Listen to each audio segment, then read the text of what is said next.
Let's go. They've got everything. Everything caravan and camping. They've got everything. Great to have you with us with our Everything Caravan and Camping podcast, sponsored by ECC Parks.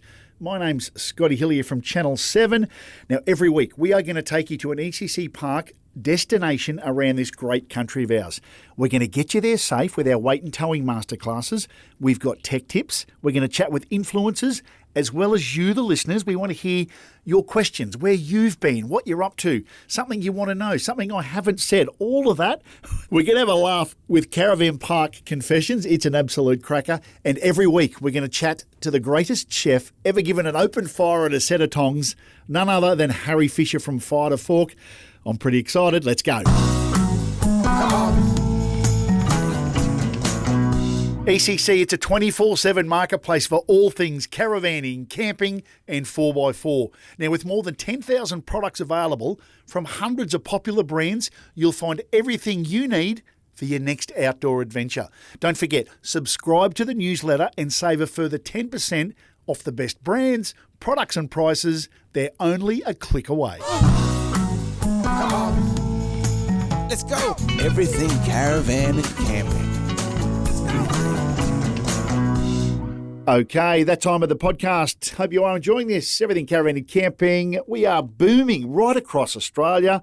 And they reckon there's a couple internationally listening to us as well, which makes the hairs on the back of Gary Gardner's neck stand up from total towing setups. As I said, weight and towing masterclasses. You need to get this advice. You need to be able to hop in your vehicle with the van, or you're driving your motorhome or towing a camper trailer, and know that you have peace of mind. You're going to get to your destination safely. You're going to get home safely.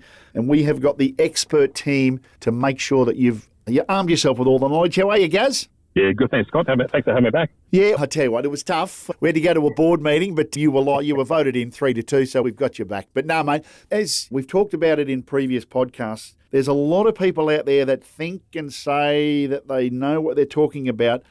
There's only a true small group of experts out there, Gaz, isn't there? Yeah, look, there's guys like myself that have been around the industry for well over 20 years. We've been exposed to all the good things as well as all the bad things that go wrong. Yeah. And we've got the knowledge there to share or help you understand how to prevent those things from you being one of those unfortunate people who have an incident on the road. And that's what this podcast is all about. We're talking destinations. We're talking about getting to all these beautiful places around the country of ours, but we want to get you there safe. So, mate, talk to us about trailer heights. Interesting. Yeah, it's something we overlook them sometimes and just take it for granted that once the car and the caravan are hooked up that everything's going to be all okay. And to a degree that can be correct. You know, if it's the right car, right caravan, you've got all the right towing products, all fitted to the car to make, the drive and the stability as in control as possible. But something we overlook, mate, is the importance of having your caravan as close to level as possible, particularly if it's a dual axle caravan. That makes a really big difference to the sharing of that load across the front axle and the rear axle of your caravan if it's not as close to level as possible. So that's something I would never think of, Garry. Do you find in your talks and when you're chatting to folk, it's something that people overlook? Yeah, we do. Yeah, we've done a bit of research over the last few years, and just to give you an idea, we've noticed that, on our little particular caravan weighs about 2,100 kilos. Yeah. We changed the tow ball height by about 50 millimetres. So we made the front of the van 50 millimetres lower than the back of the van. And we made well over 120 kilos of change to the axle. So we increased the front axle weight and we decreased the rear axle just by a simple change of not having a van as close to level as possible. It was a huge change in the axle weights, in the variation between the two axles anyway. And I guess that also then varies the performance, how it tows on the road. So this one's massive. It is, yeah, you are right. It does change the behaviour of the van, whether it's nose high or nose low. Yeah. It does also affect things like the tyres. If one axle is carrying more weight than the other and they've got equal sort of tyre pressures, potentially there's an issue with those front tyres then getting too hot and therefore the pressure's too high and then causing other issues with the long-term survival of those tyres as well. Every destination you stop at, you're there for a few days, run through a little safety check. You should just go for a quick walk around the van, have a look under, little things like that, Gaz. Yeah, look, it might take you 2 minutes to start on the front corner of the car, walk down the side, make sure things like your mirrors are still bolted on correctly, walk down to between the car and the caravan where they're hooked up. Just have a quick visual check of your safety chain, your D-shackles, your coupling. You might not be an expert, but most of us can pick if something looks out of place. Yep. Walking around the back of the van, making sure that spare wheels or jerry cans, all that sort of stuff has all been, it's still all attached nice and secure. It's not going to fall off while you're heading down the highway. Yep. Then same thing, walking back up the other side of the van and checking everything's all still in place where it was before you left on your trip. Ah, fantastic, mate. All good to have you on the show. So, Gaz, how can people get in contact with you? Yeah, good old Facebook, mate. I'm on there under totaltowingsetups.com.au is my website as well. Nah, lovely, mate. Good on you. Thanks for being with us. And if you want to shoot me a question and we can ask the team from Weight Towing Masterclasses during podcast in the future, it's pretty simple. Podcast at everythingcaravancamping.com.au. Good on you, Gaz. We'll speak to you again soon. Thanks, Scott. Cheers, mate. Okay, that time of the podcast where we catch up with the great man, young Charlie, who's in studio. How are you, mate? Nice to be here again. It's good to see you. Yeah, mate, great to have you in here. Let's talk tech tips. What are we selling? What have you got? So this week we've got the one thing that I recommend on every four-wheel drive out there, and that is driving lights. Okay. Tell me more. Not the normal lights that we've just got on when you're driving. No. Obviously, for me personally, I like to actually go when I go out and when I'm going to my destination. Yep. I hate the traffic, as I'm sure everyone does. Yep. And for that reason, I drive at night. Yeah. And that generally means I'll be rocking up I'll leave really early in the morning, especially when you go into those fishing spots. Yeah, and that's when you need your driving lights. Yeah, gotcha. So obviously when you go into these remote areas, which everyone loves to see, and they're the best parts of Australia, they're not lit roads. No. So when you're out there, those long straights, out in the remote places in Australia, having your driving lights and being able to see more. So they're like big spotties, are they? That's exactly what they are. Yeah, big spotties. Light bars. We've got the full kit on ECC, Light Force and Light Fox. Yeah. And they're HIDs, LEDs, and hybrid lights now as well. Yeah, good. So you get the full plethora. Yeah. That big word. Geez, don't ask me to spell that, Charlie. Plethora. That's it, mate. Now we get LED flood so we can see everything around us, and we get the HID distance so we can see right down the road. And I guess the distance one, for those listening that are in the RV caravanning world, travelling early morning, late afternoon, there's generally some hoppies getting around. So having that distance range to see, you can see them generally way off. Because we do recommend people, if you're driving those sort of times, be very careful of the kangaroos. And it's not just, and I've even experienced this as well. Like if anyone's driven down a Hume Highway here in Australia, your little critters that have attempted to cross the road middle of the night. And it's not just out in the country roads, they're also on those main highways. So being able to see those distances and also see what's on the edges of the road a bit further down so you can actually prepare for that. And obviously you can avoid that little mishap. Good on you, mate. Listen, you are my technical man, Charlie. That's it, mate. Cheers, mate. We will chat next week. Yep, see you then. Come on. Let's go. Everything caravan and camping.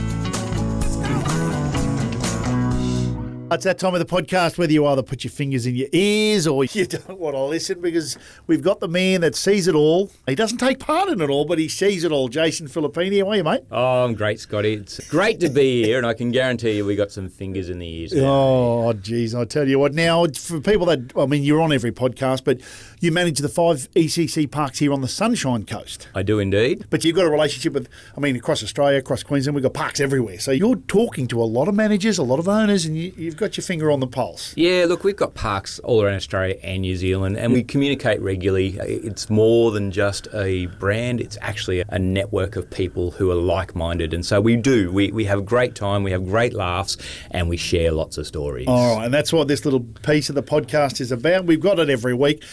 What do you got this week? Oh, look, Scotty, this week, it's probably not a finger in the ear one to start with. That's good. That's good. It's actually for a manager, and he was at this park, and you've got to picture it.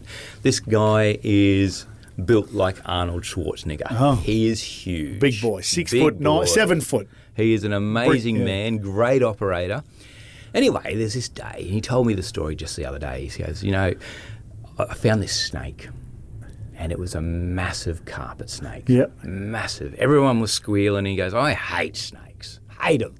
So he goes, look, I've got to do something about this. So he went and got a sack, and he put the snake in a sack somehow. And he's shaking. His kids are laughing at him because he's scared as. He's a football player. Yeah. And he's pulled hammies and all this sort of stuff. And bashed and tackled the biggest men known, Absolutely. And so anyway, so he's got this snake in a bag now, and he's going down to let it out, away from everyone, doing the right thing. And as he's walking along, he's starting to get a bit of a trot up, and all of a sudden the snake pops its head out of the bag. No. He's got his hand out, he's running, and he's squealing. His kids are laughing, and he just did this big swing and threw. He was that scared. Through the bag as well. Through the bag. It landed in the creek. The snake went off, but he said, his kids, they dine on it today. They still love the story. I can just see this man mountain running down the road, and a snake's out his hand going, oh, and he's squealing like a baby. Oh my gosh! We want no names. No names. No names. I'll call him the Man Mountain Caravan Park manager. Oh, that is funny. I tell you what, we do look forward to this every week. Jason, thank you, mate. You're going to remind me if I get a big snake because I'm a big man, but I'll make sure the top of the bag's actually closed properly. Yeah, good idea. Good on you, mate. Come on. Okay, that time of the show where we look to the emails. And as I say, we always encourage you to flick us an email and send us a message, ask us a question. Tell us if you're travelling and you'd love me to give you a call and tell us about your trip. Oh, sounds like a car just went past, but the email come in under Pete and Tracy, and we've got Pete on the line. How are you, mate? Good, buddy. How are you? Oh, I'm going well. I'm in a cosy little studio, but it sounds like you're out and about. Tell us a little bit about... I'm actually on the road, mate. Yeah, I'm heading down south. We're heading towards the snow. Yeah. Oh, the snow. I'm actually just yeah, heading to the snow. Yeah, we're just a bit of a late start this year, but I've got a bit more time off than the wife. So lovely. I thought I'll travel down, catch up with a couple of friends on the way through, and pick the lovely wife up in Albury at the airport. Lovely, Pete. So tell us what you're towing and what you're towing it with. I've got an Aussie Mate, which is a Royal Flair brand, Aussie Mate 18. It's designed specifically for couples. Yep. It's got a massive big bathroom in them, and it's got, I don't know if you've ever seen them before, but it's got a drop-down bed. Oh, a drop-down bed. We end up with a massive big club lounge in ours.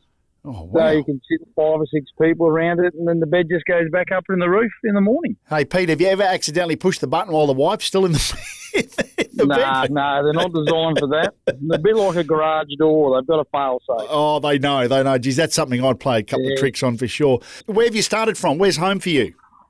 Brisbane, back in Brisbane. Wow, from Brizzy to where? I'm heading from Brisbane to Albury, and then we're going from there to Bright Caravan Park. Oh, so nice. We'll spend a couple of weeks there. Lovely. And then I'll put the lovely wife on the plane again. Yep. And then I'll do the hard yards home. She can Lovely. go back and she's got a real job. And how's the trip been, Pete? Everything gone smoothly, towing the van? Yeah, so far so good. Other than all the roadworks on these back streets and back roads. But I've just come up into a place called Young at the moment, New South Wales. Yeah, no, I've heard of it. Yeah, just a bit of a fuel stop, bit of a rest stop. Lovely. And Pete, I guess a lot of the listeners here are hungry for information because it's all about getting on the road with peace of mind. You sound like you've done it, looking at your email and what you've written in, it sounds like you've done plenty of travelling. When you're towing the van or anything, have you got a couple of tips or something you've learnt along the way? Look, I've just got a Ranger that I tow with, my main tow vehicle. Look, one of the tips I could say is always take a jerry of diesel or fuel, just in case you don't quite make that servo, especially if you're travelling on the back roads. Good point, because I guess, as you say, the servos are few and far between, and if you're towing a van, the old petrol gauge can get away quite quick.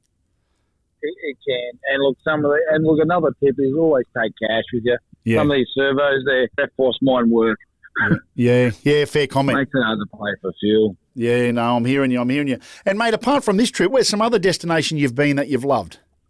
Oh, mate, look, I like out west, and I'm a Cape man. I've been up the Cape like 6 times now. So I love going up there, whether it be in a caravan or just a car, but nothing like the luxuries of a caravan where you can just pull up, go down a dirt track, and then you're there until you run out of water. Yeah, I'm hearing you. Sounds like you have been around. Have you got anything on the bucket list? Where does Pete and Trace, what's next on the agenda for you? Where would you love to go? Western Australia. We haven't touched into Western Australia yet, so that'll be our take the long service and do 9 months just in Western Australia. That'll be us. 9 months? 9 months, yeah, that's my plan. Oh, have you got a bit of an itinerary? Do you know a couple of spots you've been told that you think you'll definitely be visiting? Mate, obviously Exmouth. Exmouth's a big one. Good fishing up there. Yep. And the wife doesn't mind a drop of the grape juice, so we'll go down to Margaret River way. Lovely. Oh, lovely. I read in your email there, it sounds like the wife, when it comes to a bit of fishing, she sometimes outdoes the great Pete.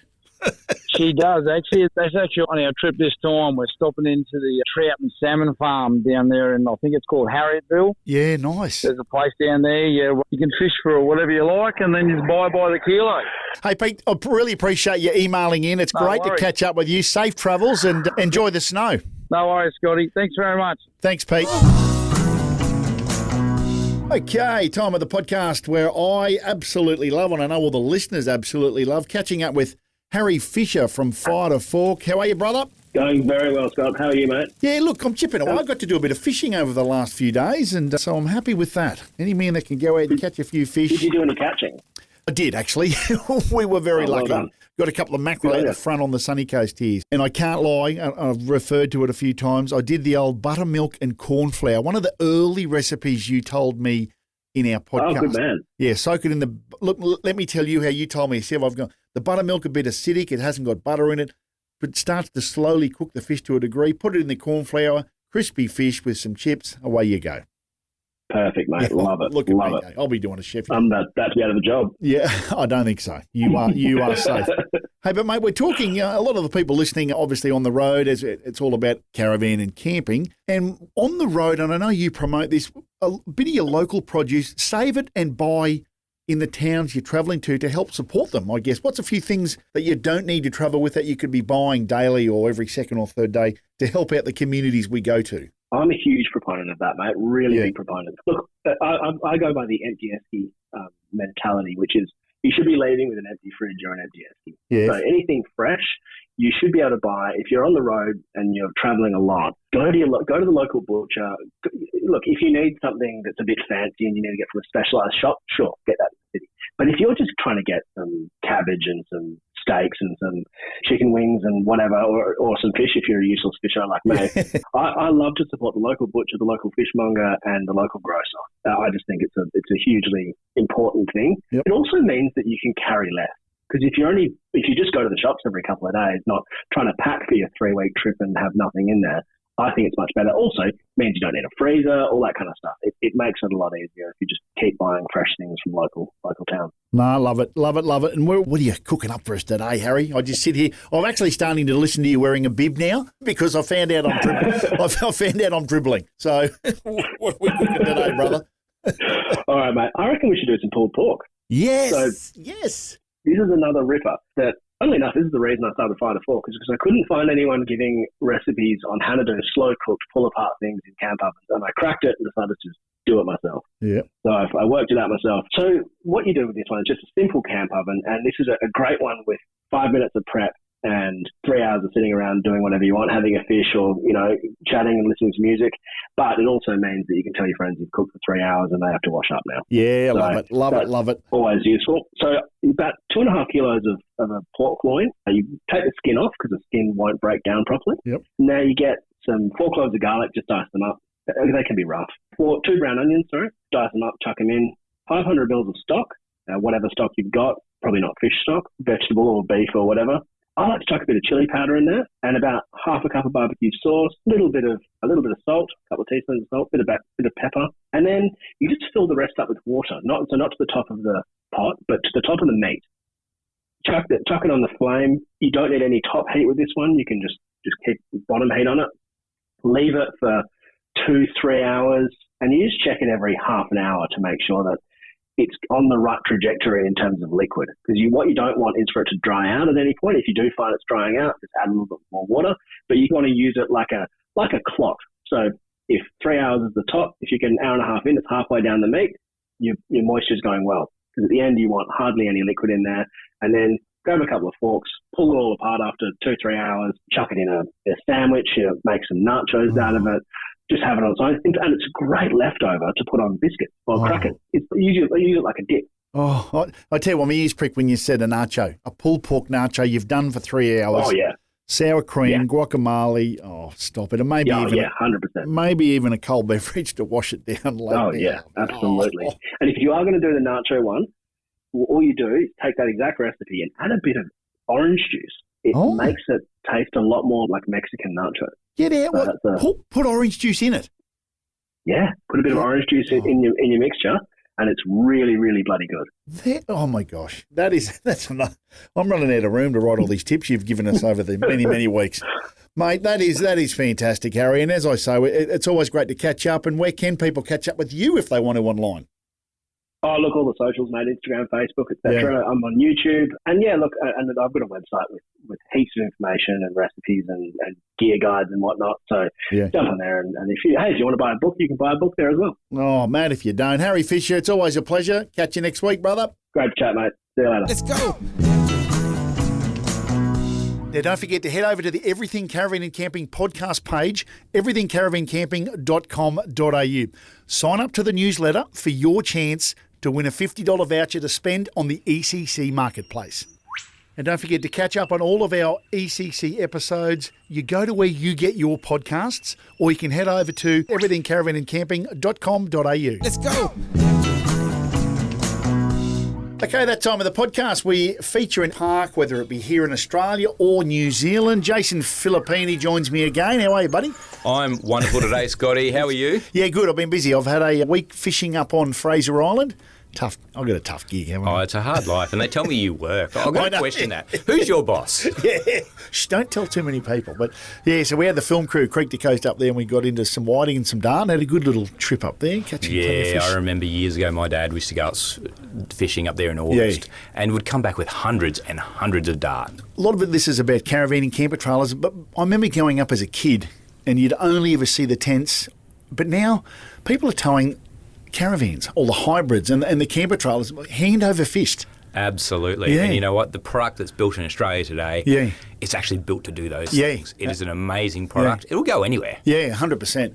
But, mate, we're here to talk parks. Where are you taking me this week? You know, we've been to the NT, we've been to New Zealand. I thought we should go to South Australia. Good part of the world. Great part of the world. Got family over there, yes. Yeah. But you know what? Let's go a little bit outside of the norm. Okay. Let's go to the Flinders Ranges. Wow. Let's go to Spear Creek. Oh. Spear Creek. Is there a name behind that or no? We're just it's Spear Creek Holiday Park. Yeah, wow. Great place. Yeah. I know the guys very well. Been out there a couple of times. Yeah. It's actually a working sheep station. Oh, wow. It is a 21,000 acre sheep station. Yeah, wow. For us who live in suburbia, and we've got an 800 perch block. Yeah. Think of how many blocks that is. It is amazing. And it's a working sheep station. Absolutely. How cool would that be to see and stay? Yep, you can go in there and you can see the park portion of the station is just in the middle. Yeah. And so off to one side you've got the shearers' quarters, you've got the homestead where the owners and all the workers stay as well. Yeah. But then you've got this beautiful holiday park right in the middle, and you can just sit around and do your thing, or you can go and get involved. How cool is that? You can go and get involved, and there is so much land out there, and it's just a beautiful place to, and dare I say it, disconnect. Don't disconnect now. Yeah. Do it when you're there. Yeah, gotcha. So you can go and shear sheep, you can go and help them round them up and do all the muster, whatever they do, you can be a part of it. Absolutely. It is just a fantastic space, and being at the base of the Flinders Ranges there, it's an iconic part of Australia. Yeah. It is so good. And tell us a bit about the park itself. Well, the park itself, it's got powered and unpowered sites. Yep. It is pet friendly, which is another great option. Yeah. It is pet friendly. They allow campfires at most of their sites, which is another really good thing. Yeah. They've got a couple of 2-bedroom bungalows, they've got studios, and they also allow people to use the shearers' quarters. Oh, okay. So again, it's experience-based. Yeah. Where you get on the phone to your rallies in Cairns or Brizzy or Perth, and you say, guess where I am? Yeah, in the shearers' quarters. I'm staying in the shearers' quarters. I'm guessing if it's middle of shearing, you've got to share it with the shearers. No. There is parts which is actually where they do, the shearers do live, but the rest of it is. The old folklore, the shearers, they always are good for a yarn, good for a joke. I'm sure if you're mingling and you're hands-on, you get to see them in action, have a chat with them and see what they're up to and what they're doing. Absolutely, and I think that is, when I was out there, every single person on the station was up for a yarn. I won't say a chat. No. It's a yarn. Yeah, it is. When you're down there, it's a yarn. Yeah, it is. So no, it's a great place to stay. It's a disconnect place, and the boys out there, they do such a great job. Yeah. And it's highly recommended, especially for that different experience. So I'm assuming, Jace, being away on a big farm, there's not a bit more self-sufficient? Look, they've got their basics, and so you will bring all your stuff to the farm because if you think of a 21,000 acre property, there's not we don't have a coffee club across the road. Yeah, I'm hearing you. But they do a great job out there, and they are equipped. They have done festivals out there, so it is a popular location. Yeah. So make sure that you actually get on the phone and check it in advance. It'd be great for the kids, I imagine, taking the fam out and watching the sheep do their thing and how it all works and the See farm. how it goes. They get on the trail bikes, they get on the horses, and they just do a great job. Yeah, fantastic, mate. Hey, don't forget also, as I remind you every week, jump onto our website, everythingcaravancamping.com.au, to become a member. Ridiculous, $30 you can become a ECC Park Family Park Travel Rewards member. It's, as I said, $30, and the big deal is you get the 2 nights, you get a third one free, an entry card to the frequent camper competition. You just got to do it. It's a no-brainer. It is a no-brainer, and you know what? It lasts for 2 years. And you guys, as we say, there's 65 parks throughout Australia and New Zealand that you can use this with. Absolutely, Yeah. and guess what? Christmas is coming. Yeah, exactly. You know, give the parents, give mum, give dad, give someone a gift. $30. Perfect. And the website, mate, where we can find out more about the other parks, and including Spear Creek. ECCparks.com.au. Follow the links. You'll end up on the ECC Park page and the Family Park page, and go in, have a look at Spear Creek. Yeah. And go and have a look at the other parks. Yeah, lovely. There are so many options. Good on you, Jace. Chat to you next week, my friend. Thanks, Scotty.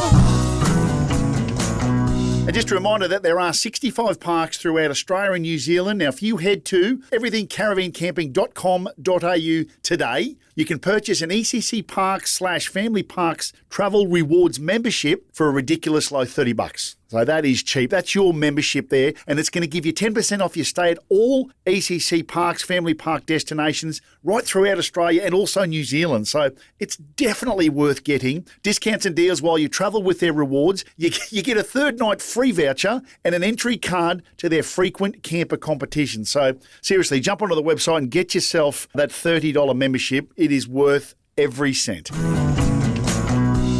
Well, there's another podcast done and dusted for this week. Hopefully you've enjoyed it. As per usual, I have an absolute blast chatting with everybody. But hey, we want to hear from you, the listener. So we want to know if we haven't covered something off, you've got a question in regards to safety, in regards to cooking, in regards to anything. You can even say, Scotty, you said that wrong, whatever. We want to hear from you. Send us an email, podcast@everythingcaravancamping.com.au. Be safe out on the roads. See you next time. Come on. Let's go. They've got everything. Everything caravan and camping. Let's go. They've got everything.